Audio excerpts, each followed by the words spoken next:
Hello everyone, my name is Lex Chase, and today I'm here on Sinfully Sexy Book Reviews as we talk about Moi, which I'm awesome, and Chasing Sunrise, Book 1 of the Darkmoor Saga, my new paranormal vampire and shifter release from Dreamspinner Press. So I hope you sit back, relax, and enjoy the ride because it's bound to get friggin' crazy. A little bit about me is I'm Lex. Hello! And I am an action-adventure gay romance writer. And what does that mean exactly? It means I blow shit up, as well as write about boys that kiss, as well as kick ass. You know, like the Avengers, where a bunch of collateral damage and all that, or like Superman, or say Transformers, which is awful, but hey, I write that. And I believe there can never be too many explosions in anything at any given time. And don't ever let me write a car into a book because it'll always explode into a fireball. Just saying, just putting it out there. So when you see a car, you know. So let's get on to the questions, and this is going to be awesome. So hold on, sit back, relax, and boys, hold on to your girlfriends or your boyfriends, or girls, hold on to your girlfriends or boyfriends, because yeah. And here we go. Okay, first question. Mackie asks, your ideas are always so quirky and different. Does that mirror your personality? So, I have, a fish, and I have, My Little Ponies, and who knows what else is lurking in my bedroom. So, okay, so here we go again. Mackie asks, the world you've created in Chasing Sunrise is really in-depth and cleverly organized. Aw, thank you. Did you have to get it all straight in your head before you even started the book, or did it just grow and develop as you began to write? Yeah. So I am an absolute hardcore planner. You should see the outline for this bastard. It's 10,000 or so words long. Yeah, I'm not kidding. I can include a screen cap if you'd like. Getting it straight in my head, which is basically what I did, is I had been kind of working bits and bobs of the world of Chasing Sunrise since I was yay high. I would have a story here that wouldn't work, or a story there that wouldn't work, and it'd be like, hey, but there's this cool little nugget in here. Let's toss this in here. Originally, Chasing Sunrise was a story called Darkmoor, hence the title, The Darkmoor Saga, and it had a completely different cast, a completely different setup, a completely different thing. All that was in common was there was a kingdom, there was vampires, there was vampire breeds, and there was shifters on over there doing something. Essentially is the story was really weird and really convoluted and really kind of but the world was there, and the world was cool. So I ripped all the old people out, put new people in just to see what would happen, and thus we have the story. The shifters, on the other hand, I sort of knew what I wanted to do with them. They kind of came up as a recent addition. I knew I wanted them in the book. Originally they lived in a tree city. The trees were like skyscraper thick trunks with apartments carved into it. Yeah, super cool, right? Awesome. Only a friend of mine tells me, "Hey, there's that movie Avatar that just came out, and those creatures live in trees." Fuck you, James Cameron. Fuck you. So now they're ancient Roman werewolves, and they are awesome. Ta-da! So, follow-up question. Mackie asks, and I'm going to minimize this window and see what happens. Adios.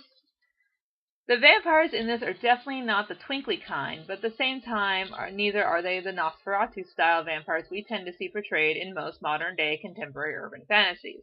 You call them the Isa, and they have a really structured hierarchy in society.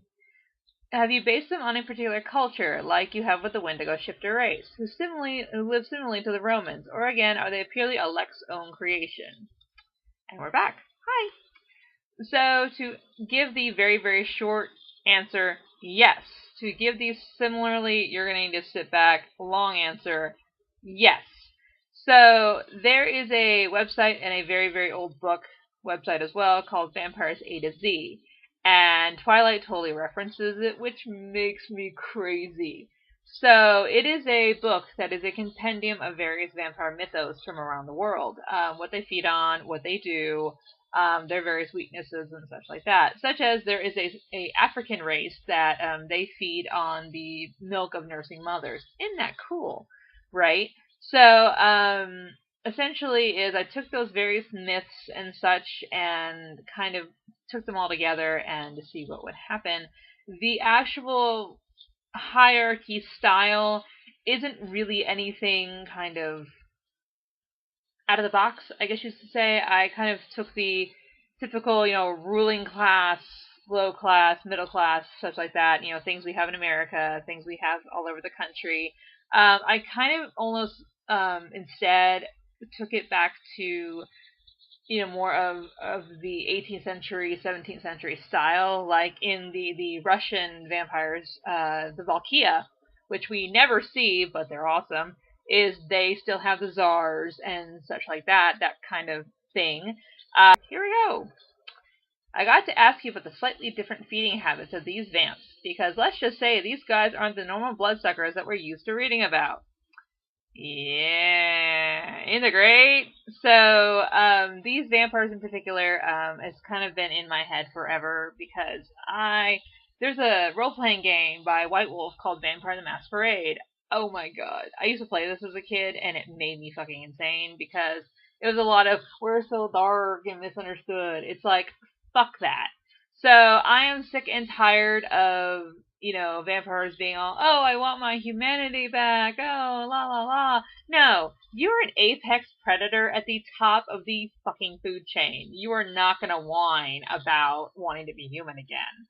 So, sort of thing. These vampires, I decided they were replacement eaters. I've talked about it on various blog tours, kind of like, hey, straight up, they eat people. They eat not only the blood, but the bone, organs and skin of their prey. So it's kind of nasty and gross. Their internal physiology, I kind of think about this stuff, is different. So essentially, is they have no need for a stomach. So they have one, like it's in their body, but it's just a vestigial organ, like we would have a tailbone. They have no digestive tract either.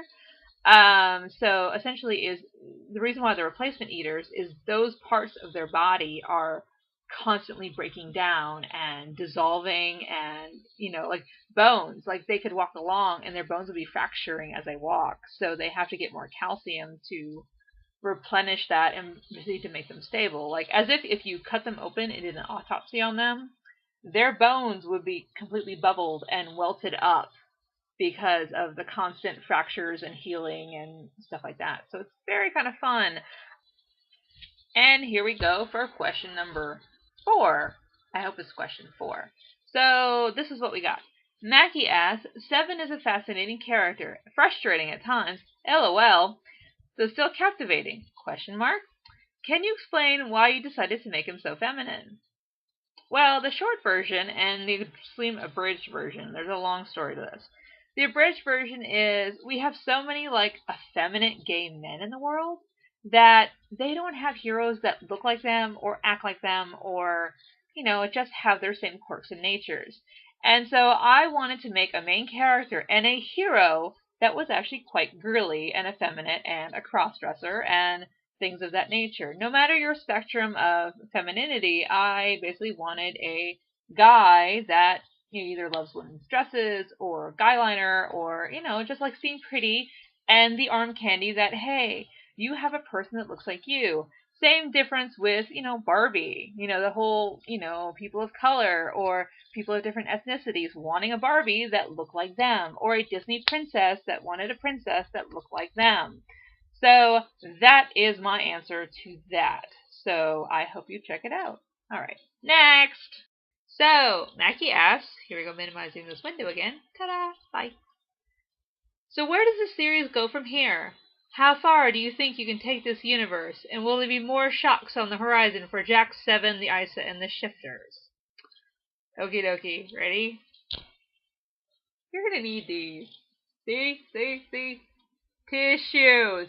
You're gonna need, and yeah, you're gonna need those. A lot of those. a case. Maybe buy stocking Kleenex. These are pups, but... Oh, second hint,